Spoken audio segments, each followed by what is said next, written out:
Maker rice తయారు చేసుకోవడానికి ముందుగా మీల్ మేకర్ని నీళ్ళల్లో వేసి బాగా కడిగేసుకోవాలండి. కొంచెం నీళ్ళు పోసి లైట్గా ఉడికించుకోవాలి. ఉడికించుకున్న తర్వాత తీసి పక్కన పెట్టుకోవాలి. ముందుగా పెనం పెట్టుకొని పెనంలో ఆయిల్ వేసుకోవాలి.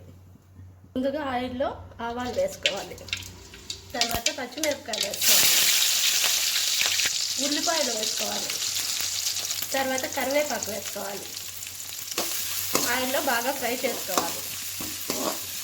ఇవన్నీ వేగిన తర్వాత టమోటా ముక్కలు వేసుకోవాలి. టమోటా ముక్కలు బాగా కలుపుకొని వేయించుకోవాలి. తర్వాత ఇందులో అల్లం వెల్లుల్లి పేస్ట్ వేసుకోవాలి. అల్లం వెల్లుల్లి పేస్ట్ బాగా కలుపుకొని వేయించుకోవాలి. తర్వాత ఇందులో కొంచెం పసుపు పొడి, పచ్చిమిర్చి వేసామండి. ఇంకా కావాలంటే కారంకి కొంచెం మిరప్పొడి వేసుకోవచ్చు. ధనియాల పౌడర్, కొంచెం సాల్ట్ వేసుకొని బాగా కలుపుకోవాలి. మీల్ మేకర్ ముందుగా నానబెట్టుకొని బాగా కడిగేసి నీళ్ళు వంపుకోవాలండి. దాన్ని ఈ మిశ్రమంలో వేసి వేయించుకోవాలి.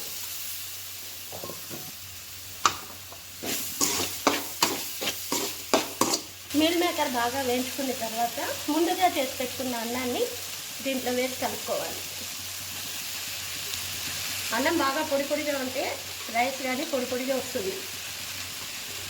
పుదీనా కావాలంటే వేసుకోవచ్చు, కానీ నేను పుదీనా ఇందులో వేయలేదు. మీకు ఇష్టమైతే వేసుకోండి. ఈ మిశ్రమంలో అన్నం మొత్తం కలిసే విధంగా కలుపుకోవాలి. అన్నము బాగా దీంట్లో కలిసే విధంగా కలుపుకోవాలి. దీనిలో కొంచెం బిర్యానీ మసాలా కానీ కలుపుకోవాలి.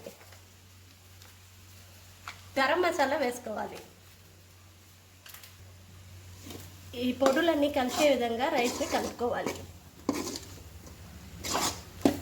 చివరిగా ఇందులో కొత్తిమీర వేసుకోవాలి. అంతే, మీల్ మేకర్ రైస్ రెడీ అయిపోయింది.